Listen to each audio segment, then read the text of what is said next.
Bueno, hay un temita que quiero reflexionar con ustedes. Un tema que es muy fundamental, un tema que es muy medular en la existencia humana. Es real. Es el tema que nos quita el sueño, que nos pone de rodillas, que nos ahoga un grito. Es el tema que a veces queremos morir.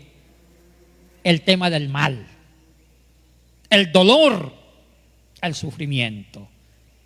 Y en el fondo hay una pregunta que siempre nos hacemos cuando nos estamos enfrentando al mal. ¿Tú permites que yo sufra? Esa simple pregunta ha recorrido a la humanidad. Todos, como dijo la Madre Superiora, dijo a todas, todos, de una o de otra forma, nos hemos hecho esa pregunta. Cuando estamos atravesando por un momento doloroso, trágico, y hay momentos que pensamos, tenemos sensaciones tan negativas que logramos pensar que no vamos a salir. Hasta hemos pensado, aquí se nos acabó la suerte. Hasta aquí llegué. Con el corazón en la mano y un grito que no sale, porque nos estamos ahogando en nuestras propias limitaciones. Y la pregunta es fuerte y le reclamamos a Dios: Señor, ¿por qué la gente buena sufre y la gente no buena no sufre? ¿Quién dijo que los no buenos no sufren? También les llega la hora. ¿Quién dijo eso? Puede ser que en ese momento el bueno sufra y el malo no sufra, pero también va a sufrir. Y a veces congelamos el momento que estamos viviendo y no queremos ver más allá de ese momento. ¿Y de dónde viene la maldad? ¿De dónde proviene el dolor? ¿Dónde proviene la angustia? Hay muchas teorías, una de ellas es la famosa teoría de las maldiciones generacionales. Es que Dios castiga hasta la cuarta generación. O sea que hemos explicado el origen del mal a través de textos del Antiguo Testamento. Porque la persona sufre porque Dios lo está castigando porque pecó. Y como pecó, parte de su castigo es una enfermedad, la pobreza, la muerte, o castiga a uno de sus descendientes. Hablemos sobre el tema. Y para esto, ¿qué mejor que el mismísimo Jesucristo? Para mí ese es el teólogo máximo. Es el máximo teólogo, es el que me da luz. Cuando yo no entiendo el Antiguo Testamento, le pregunto a Jesucristo y Él me lo resuelve. Porque Cristo criticó muchos temas del Antiguo Testamento, otros los perfeccionó, por eso lo mataron, porque chocó con muchos paradigmas que Él criticó de las mismas escrituras antiguas, pasadas. Voy a orar, ¿puede ser una oración? Oh amado Jesús, Snyder, traiga agüita en el nombre de Jesús. Dé de beber al sediento, Señor. Amén. Amén. Ya. Yo como soy pentecostal. Sí, disculpe la confianza, yo estoy en casa, sí, yo estoy en casa. Entonces hay un texto que a mí me encanta y pueden abrir la Biblia.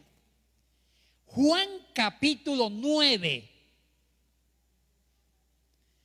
Los versículos del 1 al 12.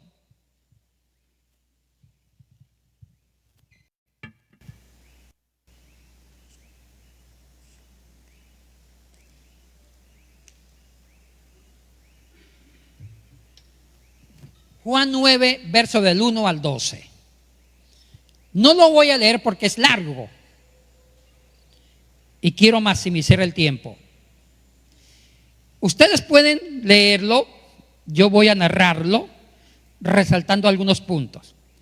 Es cuando Jesús sana a un ciego de nacimiento, ¿se acuerda?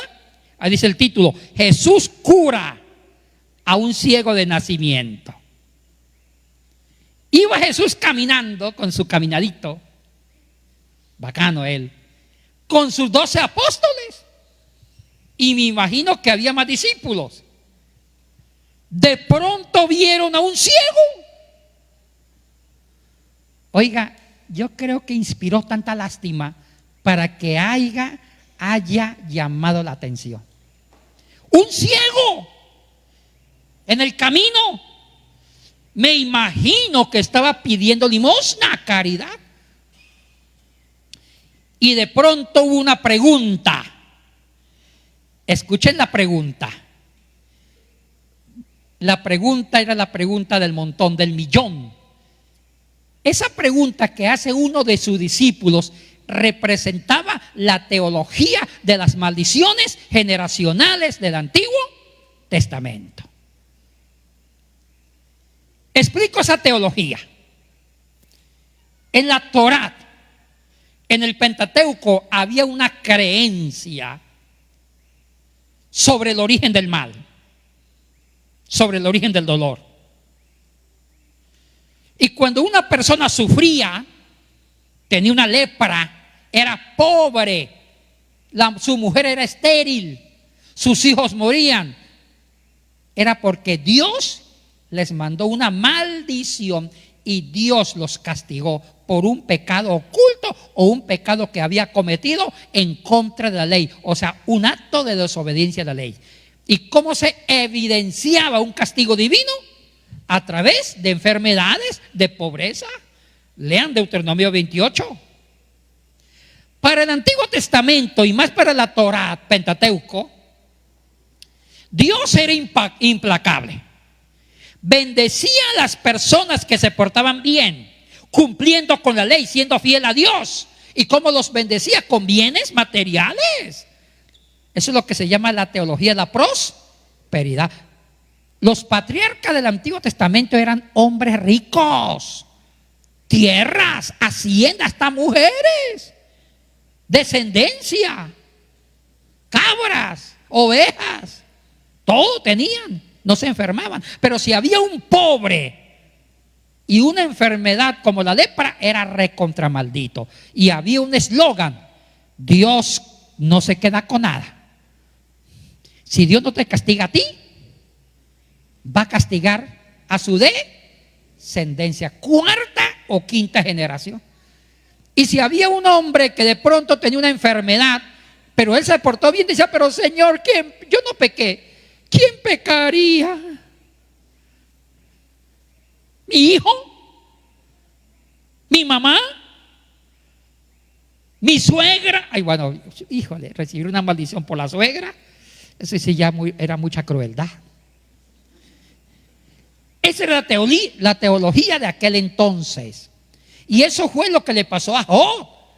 Cuando Job sufrió todo lo que estaba sufriendo, le preguntó a Dios: pero Dios, yo he sido fiel. E inclusive cuando he hecho sacrificio, también hice sacrificio por mis hijos, por si alguno de mis hijos ha pecado. Esa era la teología. Y era la única explicación que había sobre el origen del mal. El mal lo producía ¿quién? Dios. O también las bendiciones. Y el mal en el rostro de una enfermedad, de una pobreza, era causada ¿por quién? Por Dios. Ese era el contexto. Conectémonos otra vez con Juan 9. ¿Ya quedaron listos? Conectémonos. Va Jesús caminando y de pronto ve junto con sus discípulos a un ciego de nacimiento que inspiraba lástima. Y uno de sus discípulos o los discípulos le preguntaron: ¿cuál era la posible pregunta del millón? Maestro, ¿quién pecó?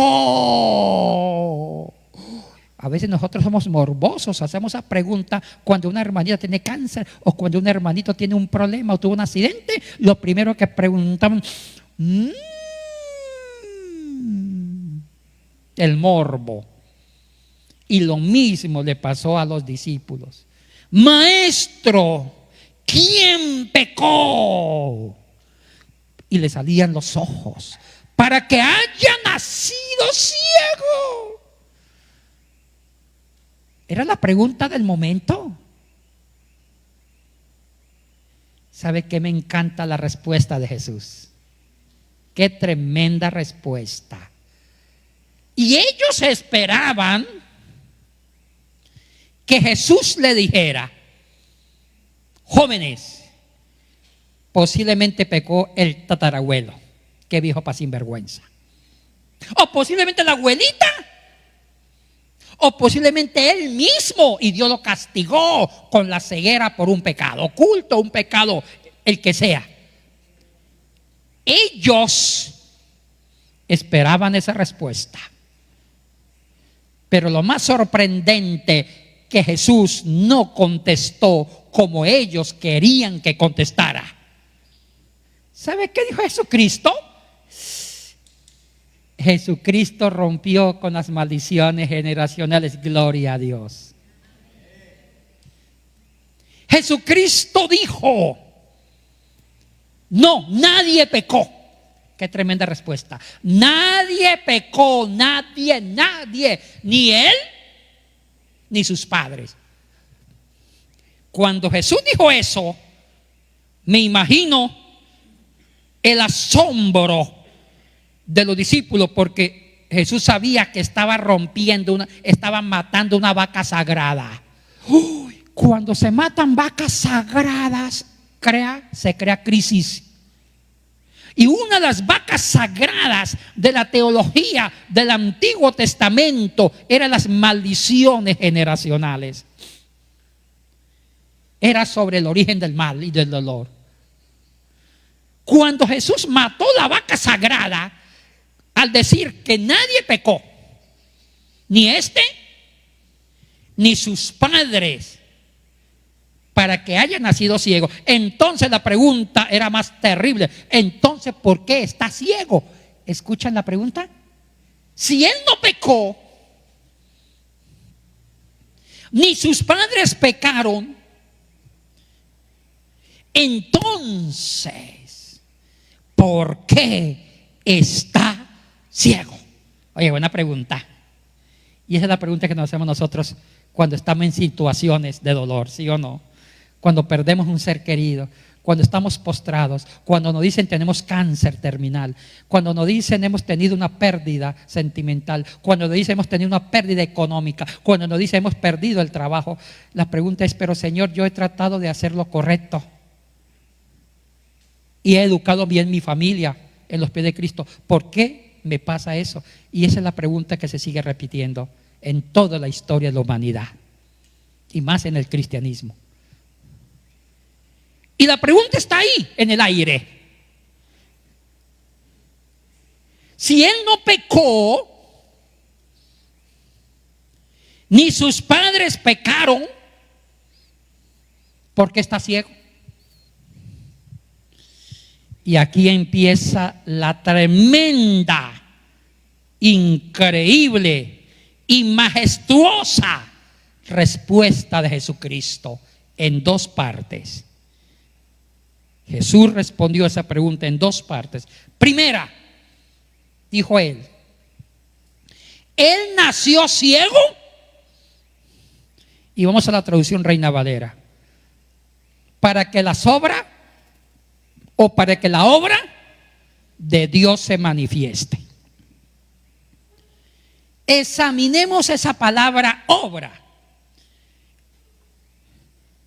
En el griego, esa palabra es ergón, y tiene muchas, dije muchas, no varias, muchas posibles traducciones al español. Ergón puede significar obra, tarea, Proyecto, el proyecto de Dios, proyecto, misión. Y escuchen esto: misericordia, compasión, glorificación. Y si ensayamos una mejor traducción, con esas posibilidades del griego al español podría ser: Él nació ciego para que Dios haga su tarea en él. ¡Qué lindo eso! Él nació ciego para que Dios haga algo grandioso con él. Oiga, yo me he puesto a pensar con mi poco año de juventud que el psicólogo de la resiliencia se llama Dios en Cristo Jesús. Si algo sabe hacer Dios, es la resiliencia. ¿Y saben qué es eso? Dios en Cristo tiene la capacidad de transformar lo negativo, las enfermedades, el mismo pecado, en algo grandioso. Ese es Dios. Es que nos falta fe a nosotros a veces. Él nació ciego para que Dios haga su tarea, para que Dios se manifieste, para que Dios use el dolor de esa persona y empiece a generar un grito de esperanza.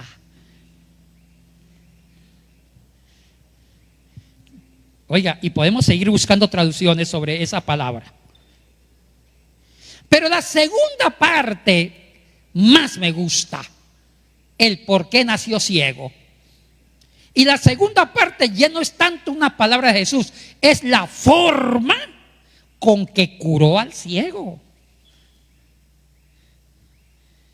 ¿Y cuál fue la forma con que curó al ciego? Esta es una paráfrasis de Génesis 2, cuando Dios creó al hombre. Tomó barro. ¿Vieron esa parte cuántas veces? Es la única forma que Jesús curó al ciego, con barro. Es la única forma de todo el Nuevo Testamento, no hay otra forma. Es el único milagro que lo curó de esa forma inusual, atípica. Tomó barro, escupió el barro, lo escupió y le untó en los ojos del ciego y lo mandó a bañarse y recuperó la vista. Hagamos una exégesis, porque Jesús está dando una cátedra con el barro. Resulta, vamos al Antiguo Testamento, Dios creó al hombre del barro en el segundo relato de la creación, Génesis 2. Tomó el muñeco, hizo un muñeco de barro, sopló. Y aquí viene algo que me encanta. El verbo soplar, que está en la Septuaginta griega, cuando se traduce del hebreo al griego hacia el año 250 a.C., ese verbo que se escogió en griego para soplar es el mismo verbo que está en Juan cuando Cristo escupió. Es el mismo verbo. Increíble. Escupió y untó en los ojos del ciego el barro y lo mandó a lavarse y recuperó la vista. La pregunta es: ¿por qué Jesús no lo curó como siempre cura? Está sano. Sino que se tomó el trabajo de repetir algo del Antiguo Testamento con el barro. Y vamos a la explicación. Los maestros como Jesús siempre dan enseñanzas. Lo que Jesús quiso decir: Él nació ciego porque barro es. Oiga, qué tremenda explicación. Jesucristo está dando una explicación filosófica, teológica e inspiracional sobre el origen del mal, y se está diferenciando, se está distanciando sobre la teología del origen del mal del Antiguo Testamento, que se fundamentaba en las maldiciones generacionales. Y Jesús está diciendo: no es culpa de Dios, Él nació ciego porque barro es. Y porque el dolor, el mal, es la consecuencia de la limitación humana. El dolor, el drama, el mal es la consecuencia de la finitud humana. Y mientras que nosotros hayamos sido hechos con las mismas partículas de la naturaleza, barro somos, y de algo tenemos que sufrir. porque la naturaleza es imperfecta y la imperfección genera dolor. Oiga, qué explicación tan profunda. ¿Entendieron esta explicación? O sea, buscar culpables no me gusta. Y a veces nosotros nunca hemos leído a Cristo. Seguimos con algunas ideas del Antiguo Testamento y cometemos actos que no son sabios en la pastoral. Yo he visto gente que va, algunas hermanitas en mi iglesia, va una hermanita donde una anciana que tenía cáncer, estaba sufriendo. ¡Ay, hermanita Dorotea! Cuente, hermanita, desembolse. Si usted quiere que Dios te cure del cáncer, confiese el pecadito oculto que tiene. Porque esto me suena una maldición generacional. Porque su hijo murió de cáncer, su tía también. Desembolse. Y en lugar de darle esperanza a esta anciana, la mató. Hermanos, mientras que seamos humanos, el dolor, la miseria y el fracaso es parte de nuestra genética, nos guste o no nos guste. ¿Qué puedo hacer? Y el mismo Jesucristo murió porque también era humano. Los mismos discípulos y apóstoles, como un Pedro, un Pablo, también murieron con una muerte violenta por predicar a Jesucristo.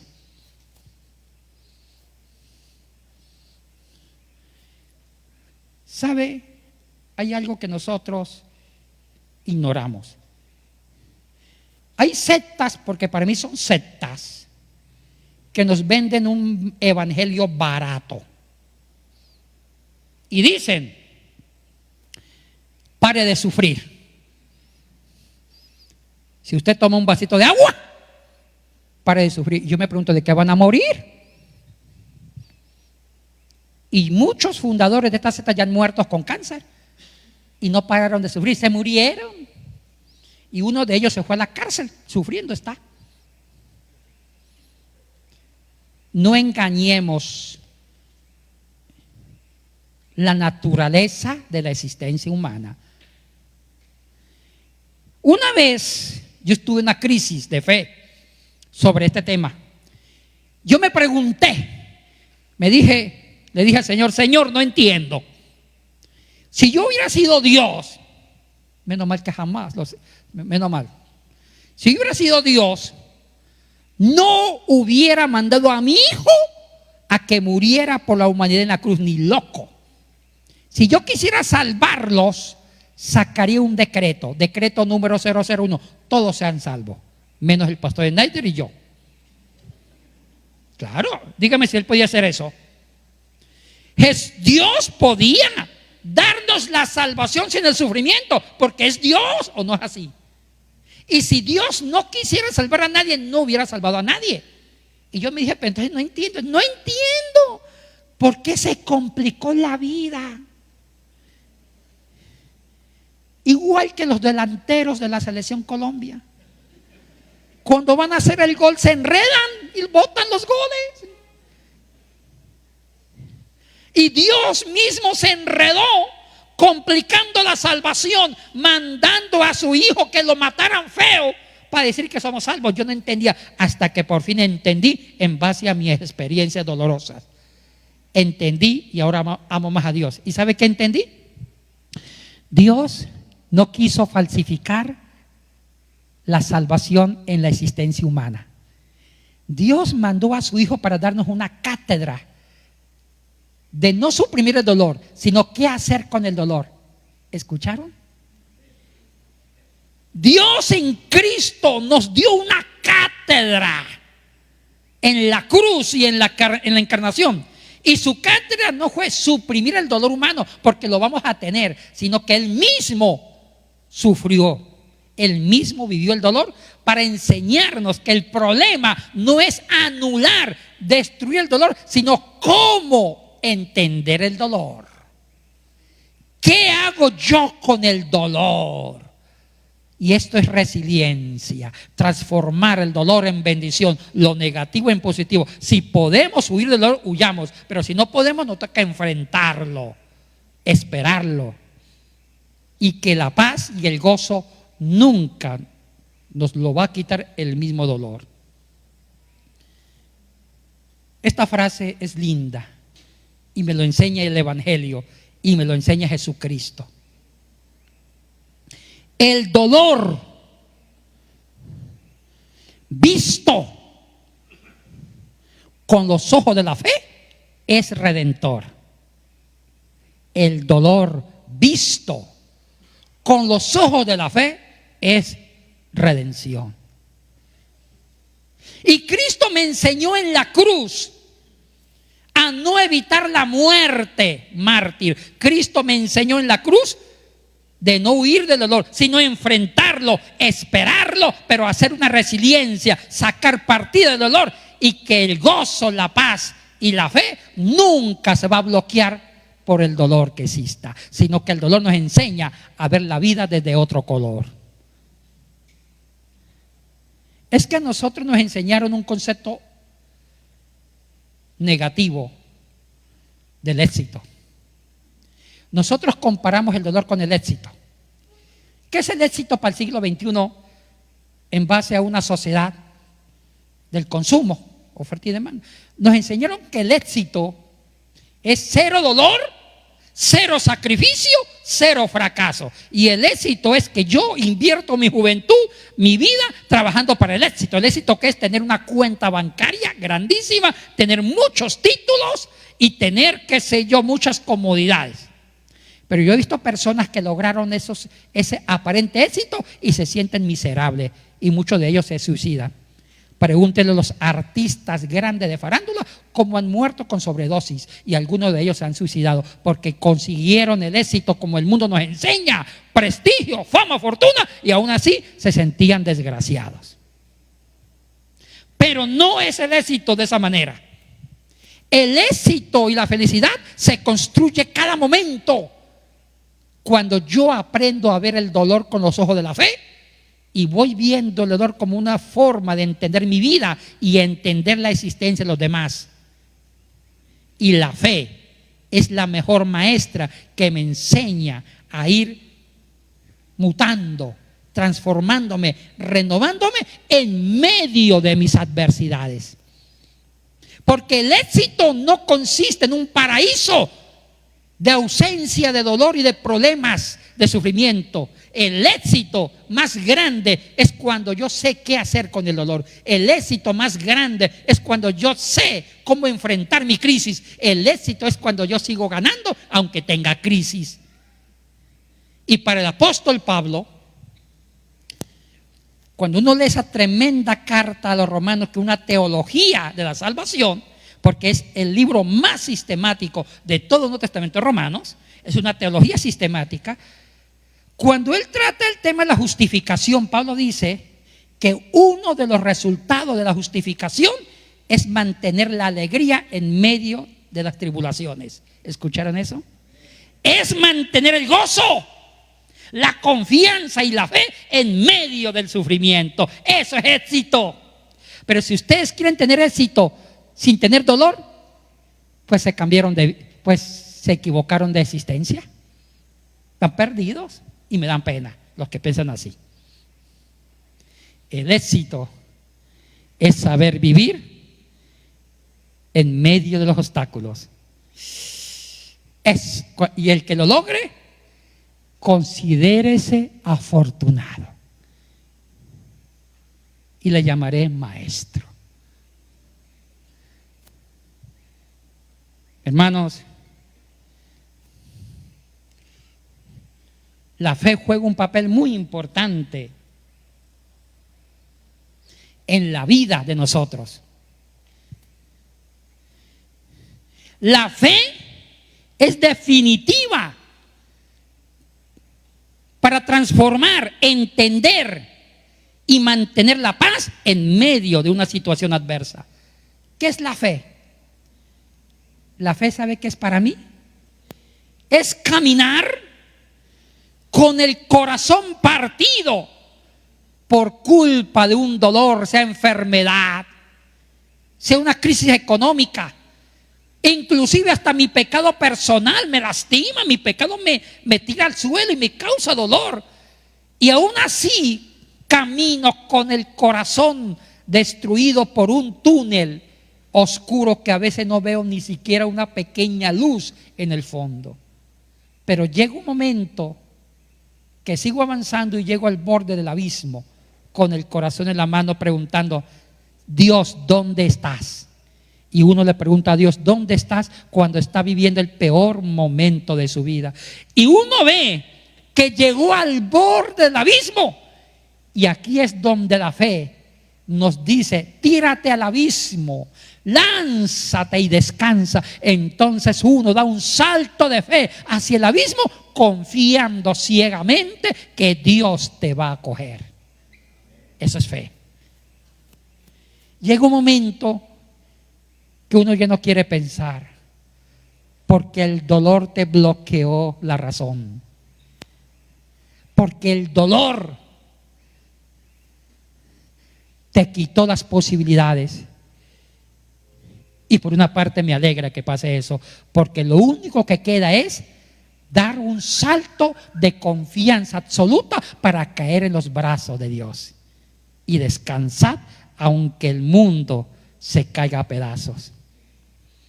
A mí me gusta mucho ese texto del profeta Elías. ¿Qué pasó con Elías? ¿Se acuerdan de Primera de Reyes 19? Elías vivió una crisis de dolor tremenda. Oiga, a veces filosofemos sobre la existencia humana. A veces uno ha tenido un primer tiempo increíble, ha enfrentado situaciones dolorosas, ha enfrentado situaciones traumáticas, ha enfrentado momentos tan crueles y uno ha vencido, pero hay ciertos momentos que parece que te tiran al suelo. ¿Han vivido eso? Y el profeta Elías le pasó exactamente lo mismo. Ese hombre se enfrentó a crisis. Ese hombre profetizó cosas grandes, le dio de comer a una viuda y más se enfrentó a los 450 profetas de Baal. Era un hombre valiente, sabía qué hacer con el dolor, pero le llegó su diciembre.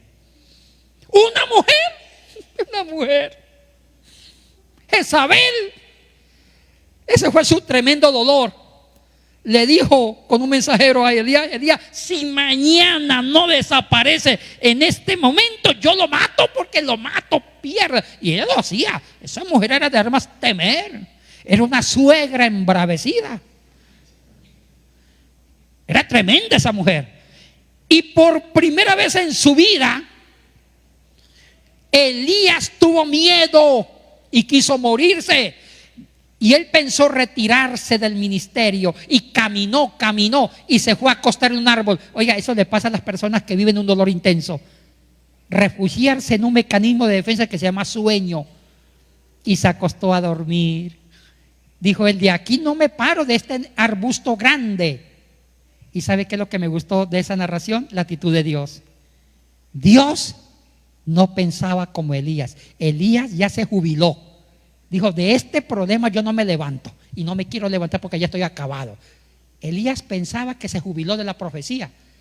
Pero ¿sabe qué es lo lindo de Dios? Dios no pensaba como Elías. Gloria a Dios por eso. ¿Y sabe qué hizo Dios? Le dijo al ángel: angelito, vaya donde Elías, llévele agua y una torta cocinada sobre los carbones encendidos, que significa ascuas, y me despierta Elías.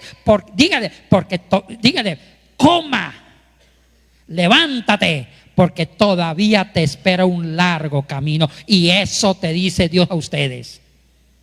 No importa la grandeza del dolor Y no importa a veces lo que ustedes estén pensando de ustedes mismos, ya me voy a morir del cáncer, yo ya pequé y mi pecado me sepultó. Eso pensará usted de ustedes mismos, pero Dios piensa diferente a ustedes y eso me gusta. Pero Elías no le creyó a Dios. Siguió caminando y caminando y vio una cueva y dijo: en esta cueva me meto y nadie, pero nadie me saca. Y eso hacemos nosotros cuando estamos atravesando por un momento doloroso, donde pensamos que nos jubilamos por el dolor.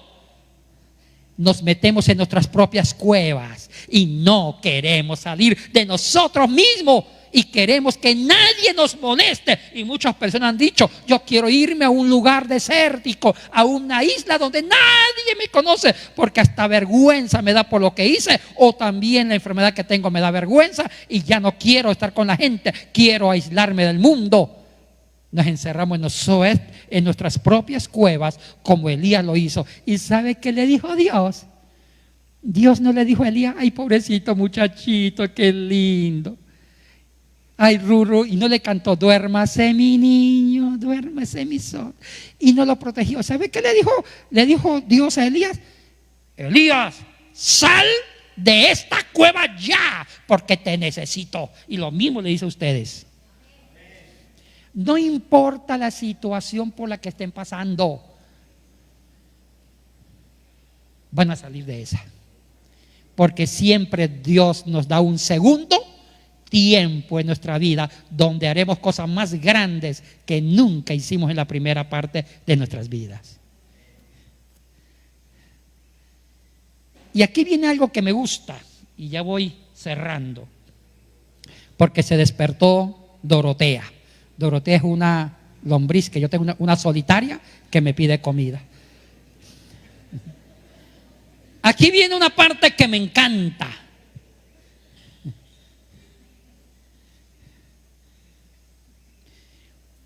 Cuando las personas sufren,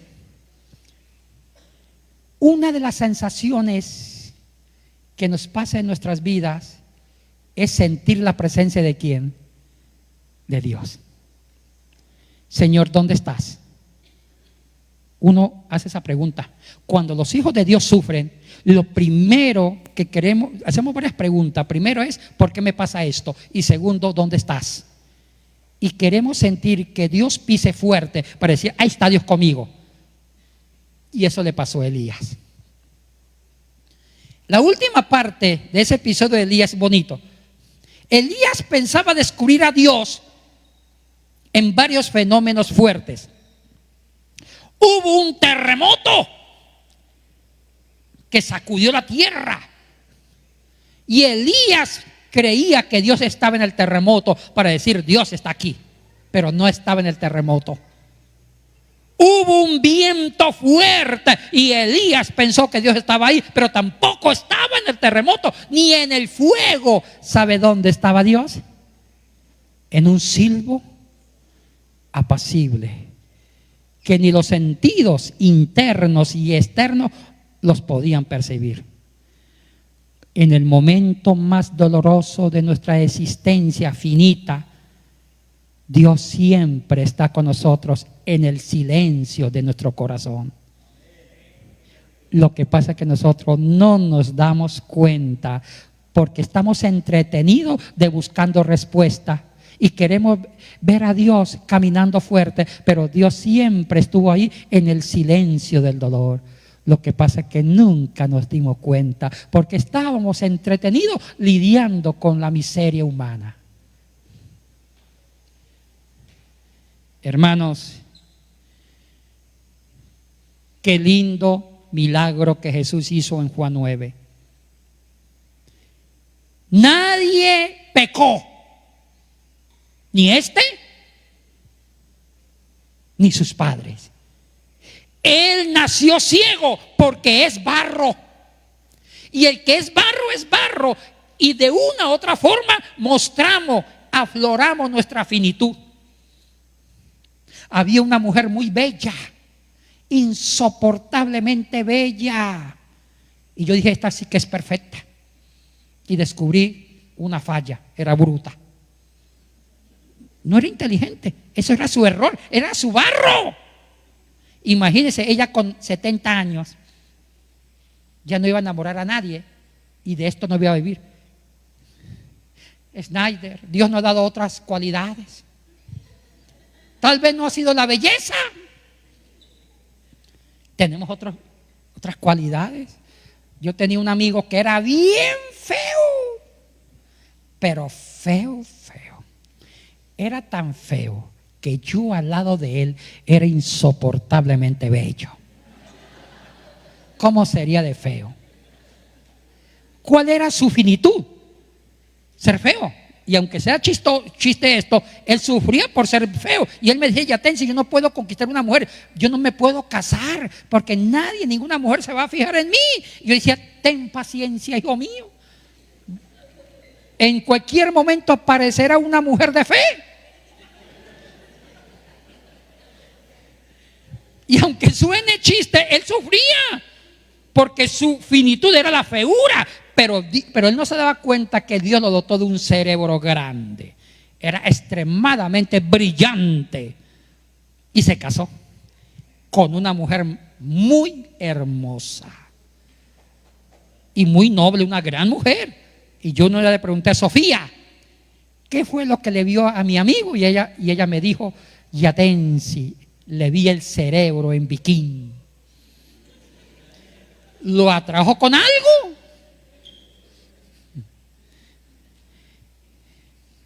Milena, mujer sabia.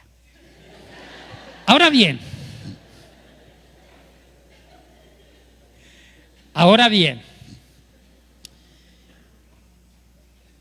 él nació ciego porque es humano, no es Dios, no es perfecto. Y de alguna y otra manera, la imperfección de su limitación iba a aflorar, y en él fue en su ceguera.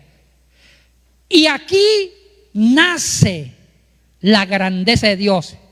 Él nació ciego para que Dios dé esperanza en la miseria humana, para que Dios dé consuelo en la miseria humana y para que Dios transforme la miseria en victoria.